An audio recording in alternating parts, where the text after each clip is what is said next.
Assalamualaikum warahmatullahi wabarakatuh. Kami dari kelompok 2 mata kuliah studi Islam dengan dosen pengampu Dr. Nurul Ihsan MA ingin menjelaskan tentang sejarah Islam di Turki Utsmani. Adapun anggota kami yaitu Muhammad Hafizuddin, Muhammad Fikri Azikri, Fakih Arkan, Miftahul Jannah, dan Nahla Azkia. Selanjutnya ada pembahasan pertama yang akan dibawakan oleh Miftahul Jannah.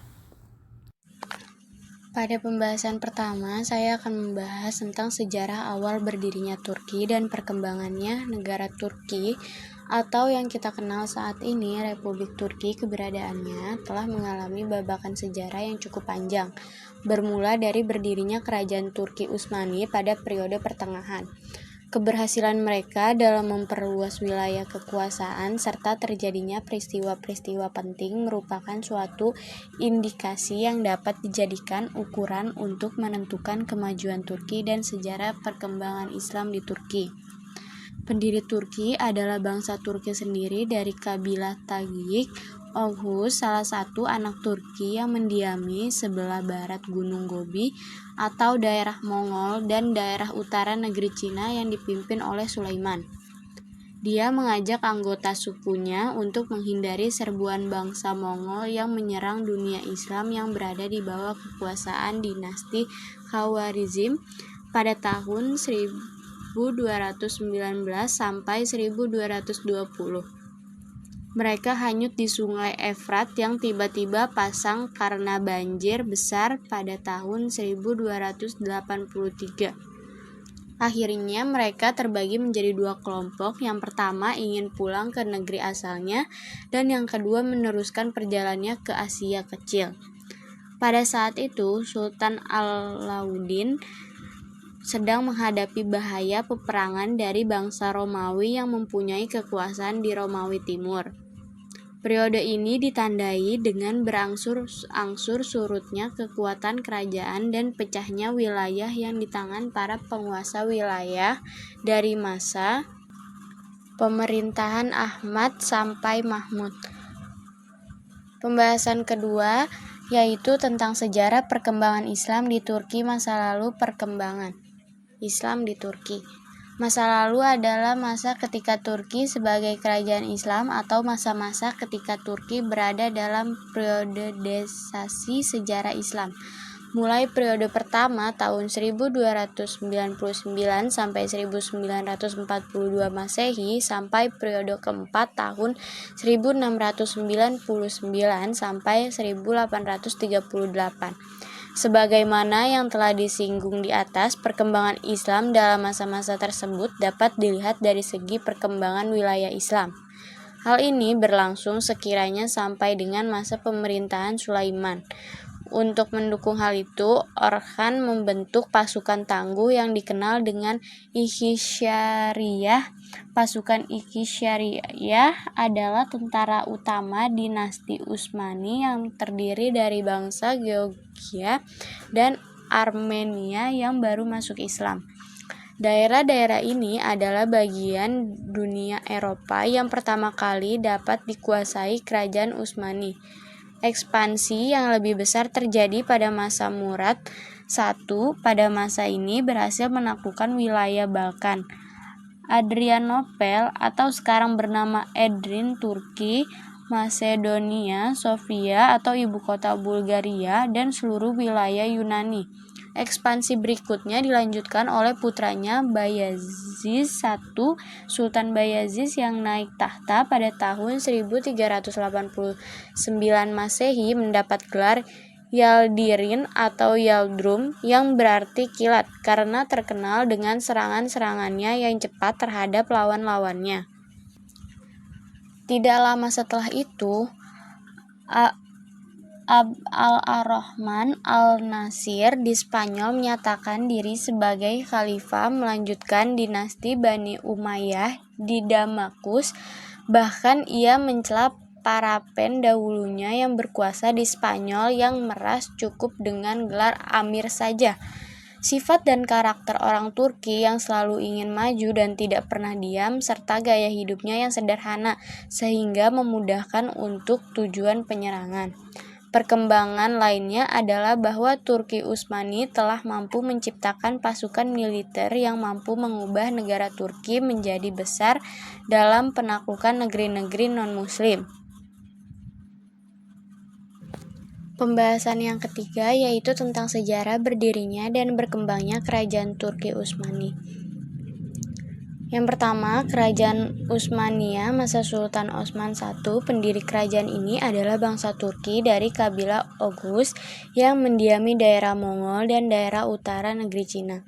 Di bawah tekanan serangan-serangan Mongol pada abad ke-13 Masehi, mereka melarikan diri ke daerah barat dan mencari tempat pergunungan di tengah-tengah saudara mereka, orang-orang Turki Saljuk di dataran tinggi Asia Kecil.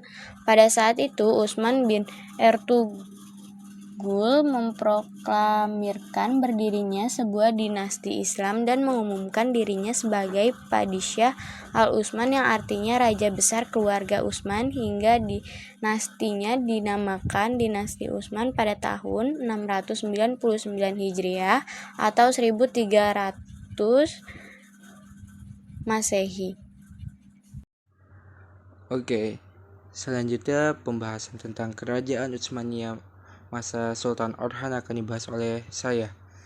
Jadi, Sultan Orhan atau yang bernama Orhan Gozi adalah penguasa kedua negara Utsmaniyah yang berkuasa pada tahun 1323 Masehi atau 1324 Masehi sampai 1362 Masehi.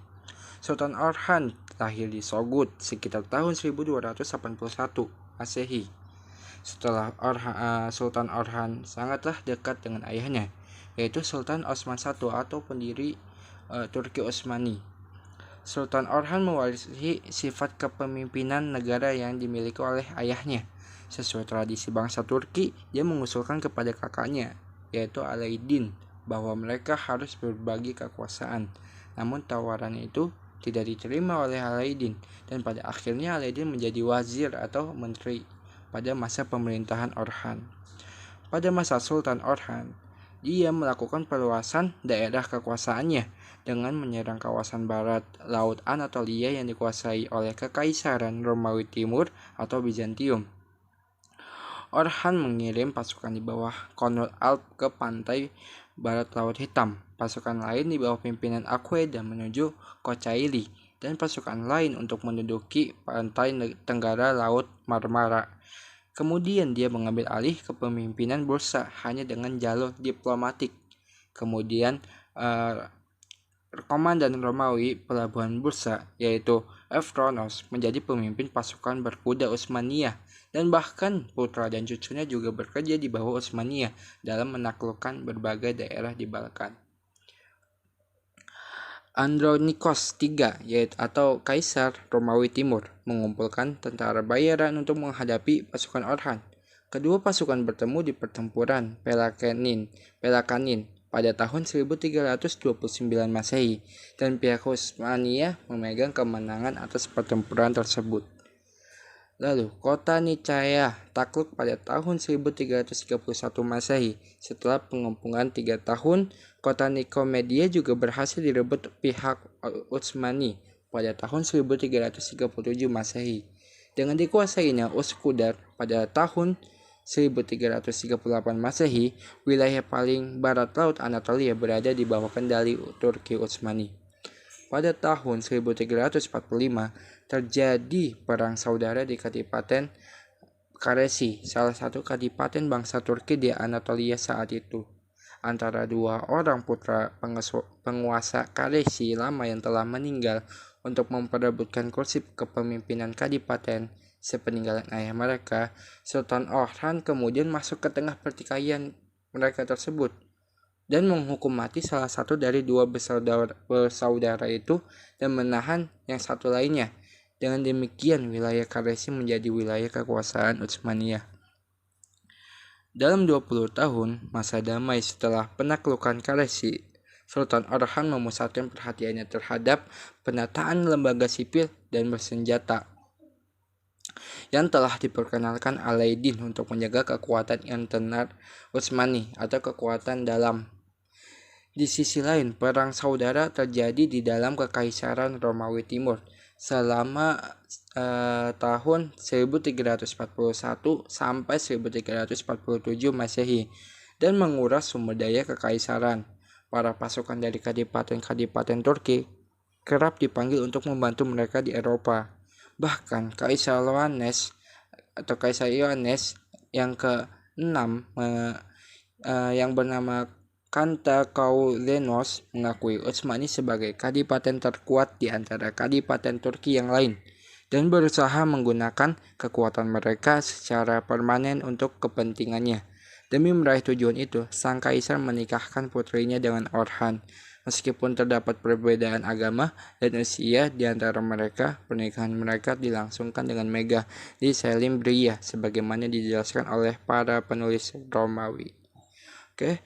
Untuk selanjutnya, pembahasan tentang kerajaan Utsmaniyah masa Murad I akan dibawakan oleh Saudari Nahla.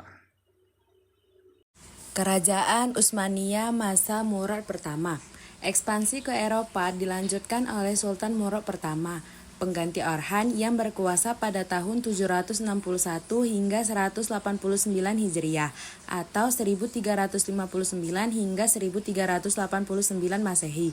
Murad pertama adalah pemimpin Utsmani ketiga dan berkuasa sepeninggalan ayahnya di antara tahun 1361 hingga 1389. Ia adalah putra Orhan dan Nilufar Hatun. Murad pertama dijuluki Hudafendigar yang berasal dari bahasa Persia Hodavandar yang berarti yang disayangi Tuhan. Murad pertama dikenal sebagai sosok yang sangat pemberani, dermawan, dan agamis. Ia juga tokoh memegang semua aturan dan sangat mencintainya. Selalu berlaku adil pada rakyat dan tentaranya, mencintai jihad dan membangun masjid, sekolah, dan tempat berlindung. Di samping itu, ia juga memantapkan keamanan dalam negeri. Dalam ekspansinya, ia berhasil menaklukkan Adrianopel yang kemudian dijadikannya sebagai ibu kota kerajaan yang baru, Makedonia, Sofia, Salonia, dan seluruh wilayah bagian utara Yunani. Merasa cemas terhadap kemajuan dan perkembangan Turki Utsmani yang ekspansinya ke Eropa membuat Paus mengorbankan semangat perang. Sejumlah pasukan besar sekutu Eropa disiapkan untuk memukul mundur Turki Utsmani. Pasukan tersebut dipimpin oleh Sigismund, Raja Hongaria. Namun saat itu Sultan Bayezid I mengganti Sultan Murad I dapat menghancurkan pasukan sekutu Kristen Eropa tersebut. Peristiwa ini merupakan catatan sejarah yang amat gemilang bagi umat Islam. Selanjutnya, Kerajaan Utsmaniyah masa Bayezid pertama. Sultan Bayezid pertama adalah Sultan Utsmaniyah yang berkuasa antara tahun 1389 hingga 1402. Ia adalah putra Sultan Murad pertama dan Gulcice Hatun. Sultan Bayezid pertama dikenal sebagai sosok yang sangat pemberani, cerdas, dan murah hati, dan demikian ambisi untuk meluaskan wilayah Utsmani. Oleh karena itu, dia menaruh perhatian besar pada masalah kemiliteran dan bencana menaklukkan negara-negara Kristen di Anatolia. Hanya dalam waktu jangka setahun, negara-negara itu telah berada di bawah kekuasaan pemerintah Utsmani. Dalam geraknya, Sultan Bayezid pertama digambarkan laksana kilat di antara dua front Balkan dan Anatolia sehingga diberi gelar Sang Kilat. Dia juga mengimpun satu dari pasukan terbesar dan terbanyak pada masa itu untuk melakukan pengepungan terhadap Konstantinopel. Meski misi tersebut pada akhirnya tidak berhasil, secara de facto masa kekuasaan Bayezid berakhir saat kekalahannya pada pertempuran Ankara dari Timur Leng yang menyebabkan penawaran dirinya dan berujung pada mangkatnya pada Maret 1403. Peninggalannya, Utsmani memasuki masa kekosongan karena anak-anaknya saling berperang menjadi penguasa tunggal negara. Pada era Sultan Bayezid pertama, Sultan Bayezid pertama meneruskan ekspansinya ke Konstantinopel, namun berpapasan dengan tentara Timur Leng yang sedang menyerbu Asia Kecil dan terjadi pertempuran yang membawa kekalahan bagi tentara Turki Utsmani. Pertempuran tersebut terjadi di Ankara tahun 1402 Masehi. Sultan Bayezid bersama putranya Musa tertawan dan wafat dalam tawanan pada tahun 1403 Masehi, sehingga ekspansi kerajaan Turki Utsmani terhenti selang beberapa tahun. Hal ini berimplikasi pada kemerdekaan penguasa Saljuk dari genggaman Turki Utsmani. Wilayah-wilayah Serbia dan Bulgaria juga memproklamirkan kemerdekaan. Kemudian secara intern, kekuasaan Turki Utsmani juga tidak stabil karena terjadi perbuatan kekuasaan di antara keluarga Sultan Bayazid sampai Sultan Muhammad I, mampu menguasai keadaan yang genting itu dan berusaha keras menyatukan negaranya serta mengembalikan kekuatan dan kekuasaan seperti sedia kala. Selanjutnya, Kerajaan Utsmaniyah masa Muhammad I.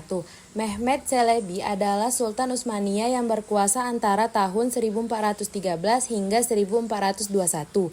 Dia menjadi Sultan Tunggal Negara Utsmaniyah setelah mengalahkan saudara-saudaranya dalam konflik rebutan tahta selama 11 tahun setelah wafatnya ayah mereka Sultan Bayazid pertama setelah ditawan oleh Timur Leng. Atas pencapaiannya, Mehmed kerap dijuluki sebagai pendiri kedua Utsmaniyah. Sultan Mehmed pertama lahir pada tahun 1386 Masehi dan wafat pada tahun 1387 Masehi dan merupakan anak keempat dari Sultan Bayazid pertama.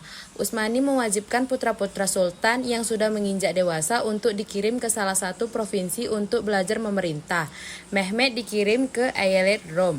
Pasca meninggalnya Timur Leng pada tahun 1405 Masehi, muncul keberanian kerajaan Turki Utsmani untuk melepaskan diri dari Mongolia, yang ketika menikmati keberhasilan justru terjadi perebutan kekuasaan di antara keluarga dan putra-putranya. Sehingga hal tersebut dimanfaatkan oleh Sultan Muhammad I untuk memenangkan perseteruan dan menciptakan stabilitas politik dalam negerinya.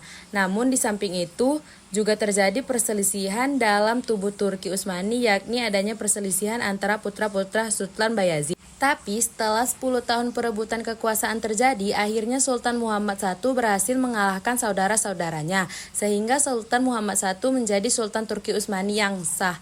Usaha dia yang pertama kali adalah mengadakan perbaikan-perbaikan dan meletakkan dasar-dasar keamanan dalam negeri. Dan untuk pembahasan selanjutnya akan dibahas oleh Vicky. Oke, pembahasan selanjutnya yang akan dibawakan oleh saya, Vicky, tentang Kerajaan Utsmaniyah masa Murad II.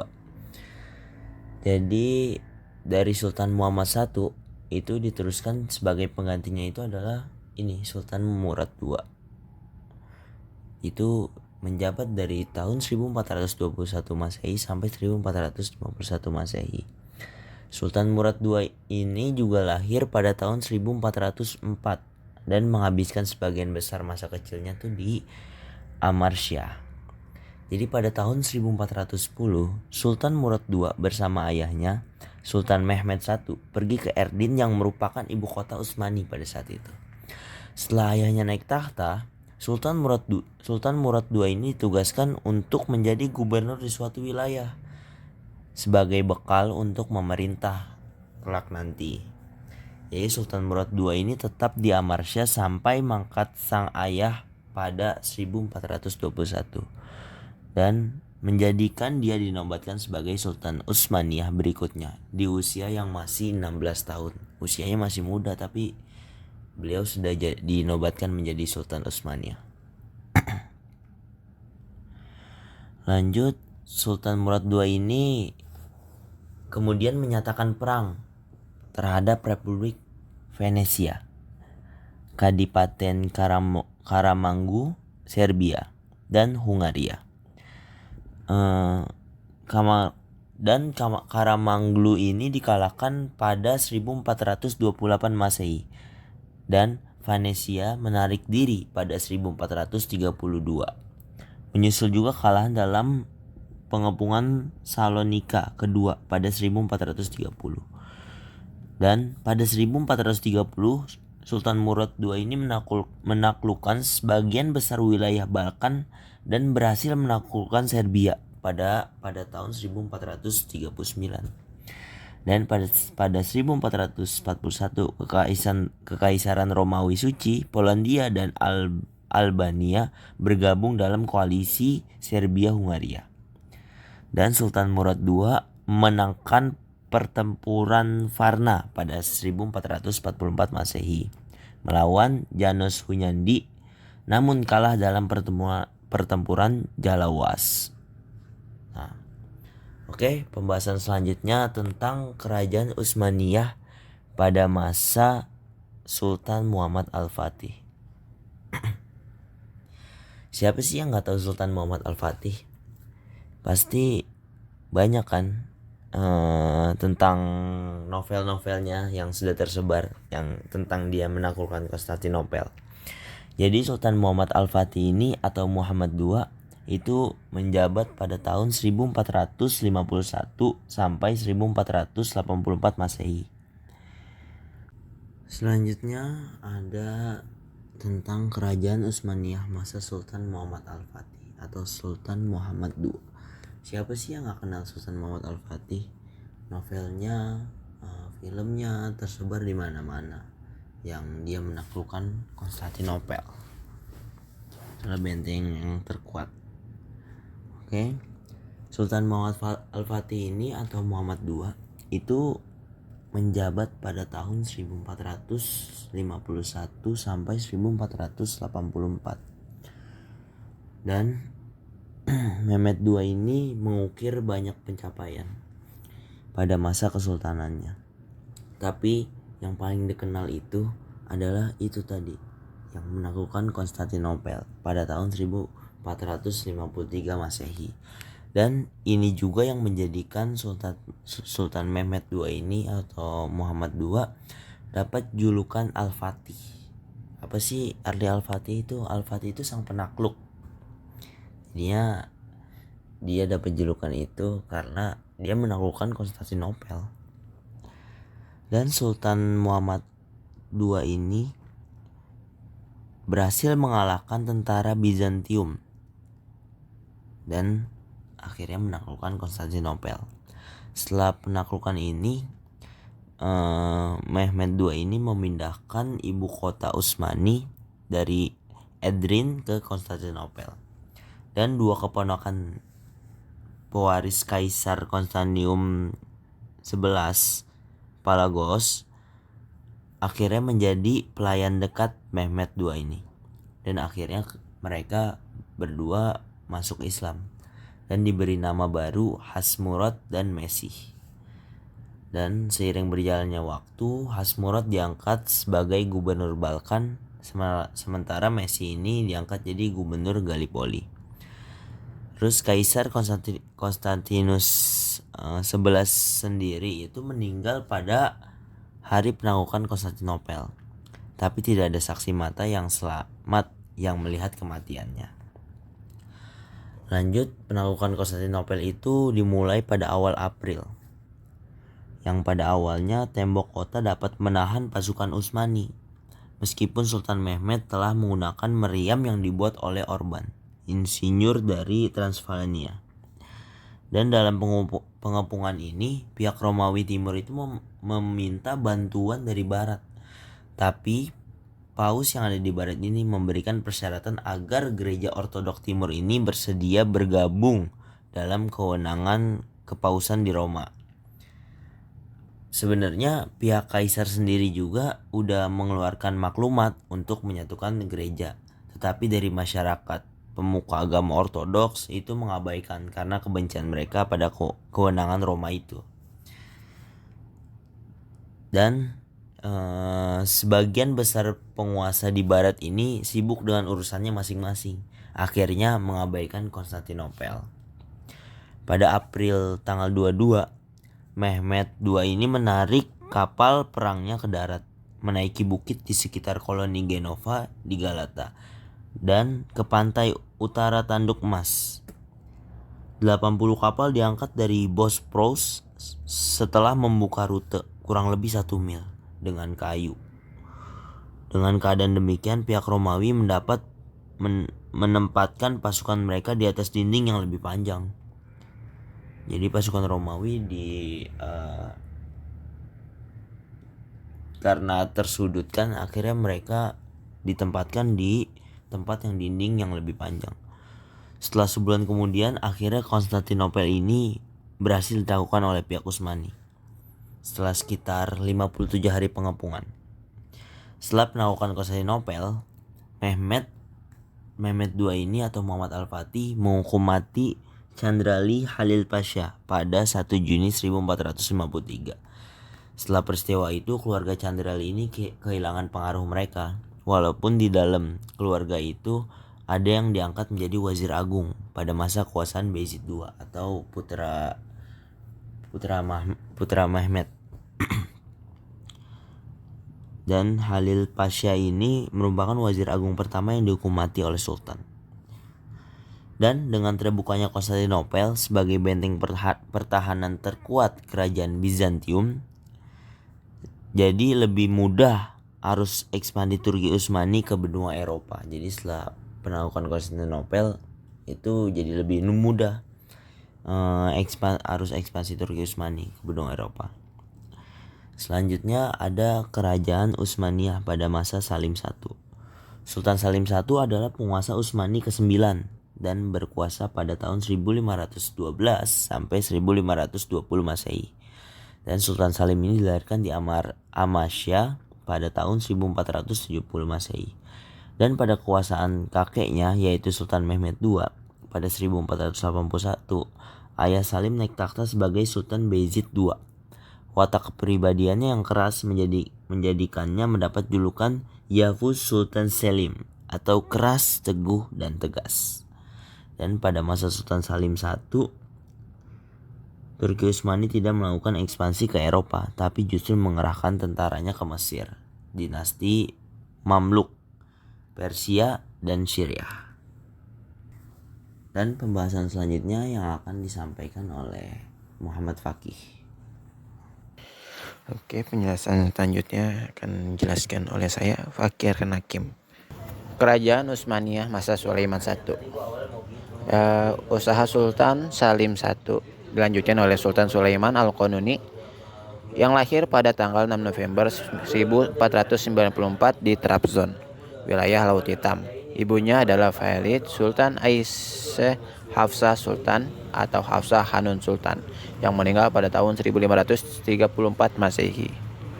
Dia mengarahkan ekspansinya bukan ke timur atau ke barat, tetapi ke seluruh wilayah di sekitar Turki Ottoman seperti Tunisia, Irak, Yaman, Budapest, Belgrade, Pulau Rhodes.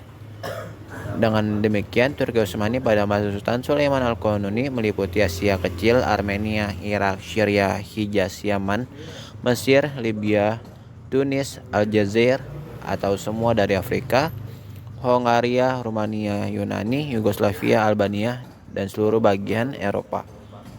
Perebutan kekuasaan yang kembali terjadi pasca wafatnya Sultan Sulaiman yang dipimpin oleh putranya menyebabkan keruntuhan Kesultanan Utsmaniyah. Namun meski terus mengalami kemunduran, kerajaan tersebut selama berabad-abad dianggap sebagai negara yang kuat terutama di bidang militer. Kemudian sultan-sultan yang berkuasa. Di sini ada beberapa nama Sultan Turki Utsmani yang pernah berkuasa. Yang pertama ada Ertugrul Ghazi, ada Osman I, ada Orhan I, dan masih banyak Murad, Bayazid.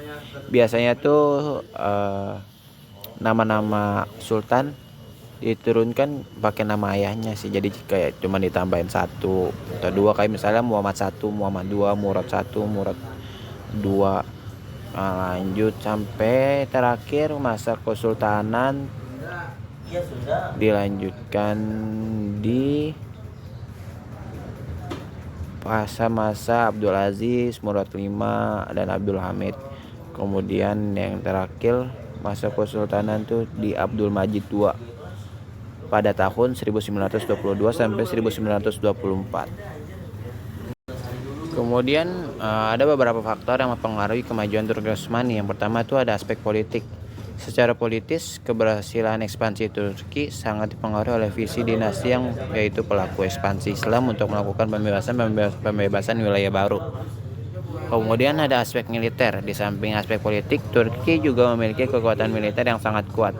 Turki Utsmani berhasil membentuk pasukan yang sangat kuat, yaitu dengan dibentuknya pasukan Ghozi atau penakluk awal yang berisi orang-orang Turki, pasukan militer budak dari bangsa non-Turki, dan pasukan kavaleri provinsial yang sangat mendukung kejayaan Islam di Turki Utsmani. Kemudian ada aspek ekonomi. Faktor ekonomi sangat berpengaruh karena mustahil aspek militer dan aspek politik tidak diiringi dengan ekonomi yang mencukupi. Kemudian ada aspek pemikiran.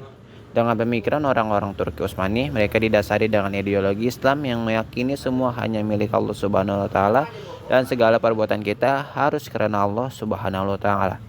Kemudian ada aspek sosial politik.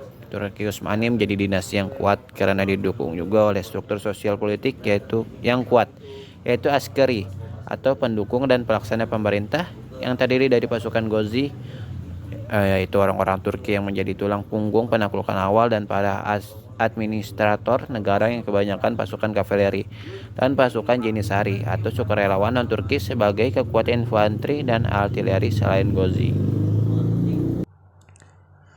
Oke, selanjutnya adalah pembahasan tentang sejarah perkembangan Islam di Turki masa reformasi yang akan dibawakan oleh saya sendiri.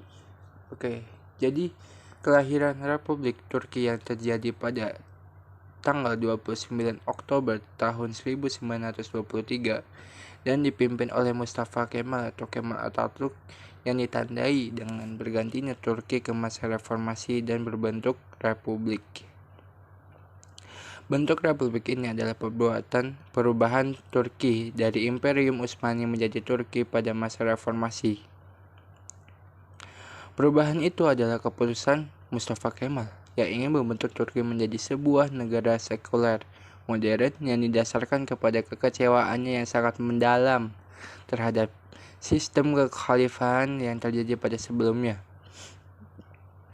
Pada tanggal 3 Maret 1924, Mustafa Kemal membubarkan institusi yang telah ada sejak masa lalu.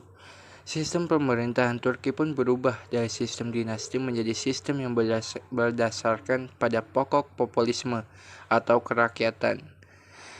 Sehingga sistem kepemerintahan di Turki saat masa kepemimpinan Mustafa Kemal berpegang pada pilihan rakyat dan bukan lagi menjadi sistem kekhalifahan yang terjadi sebelum masa reformasi di Turki.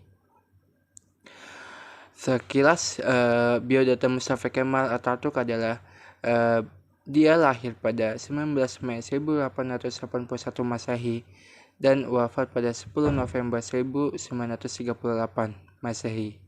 Dan dia adalah seorang perwira militer dan negarawan Turki yang memimpin revolusi negara itu. Ia juga merupakan pendiri dan presiden pertama Republik Turki yang ideologinya yang sekularis dan nasionalis.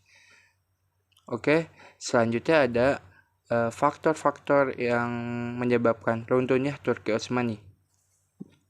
Jadi, gerakan pembaharuan mengancam kekuasaan para sultan yang absolut. Jadi, pembaharuan Kemal Atatürk salah satunya, yaitu ingin mengubah Turki Utsmani menjadi negara republik itu mengancam kekuasaan para sultan. Lalu, ketika Perang Dunia I atau Perang Dunia Pertama, Turki Utsmani bergabung dengan Jerman dan kemudian mengalami kekalahan. Dan berikutnya pun Turki Utsmani seringkali terlibat dalam peperangan, namun tetap saja mengalami kekalahan.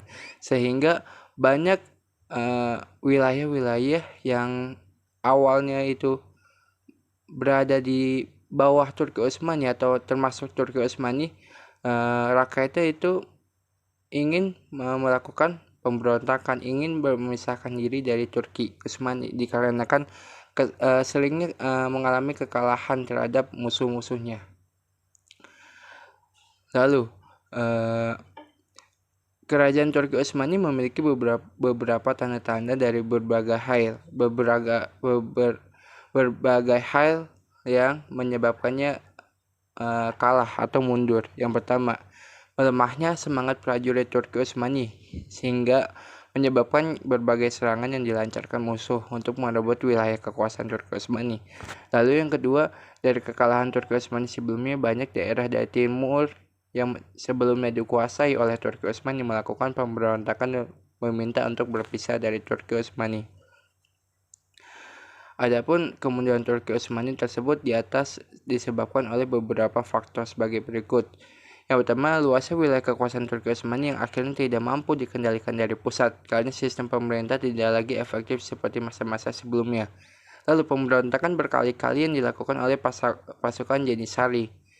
Lalu penguasa yang tidak cakap setelah Khalifah Sulaiman II Al-Qanuni menimbulkan perselisihan dan pembunuhan di lingkungan istana.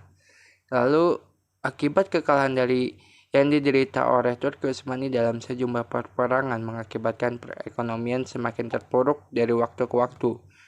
Lalu, ilmu pengetahuan dan teknologi, khususnya yang berkaitan dengan kebutuhan perkembangan militer, tidak terlalu berkembang.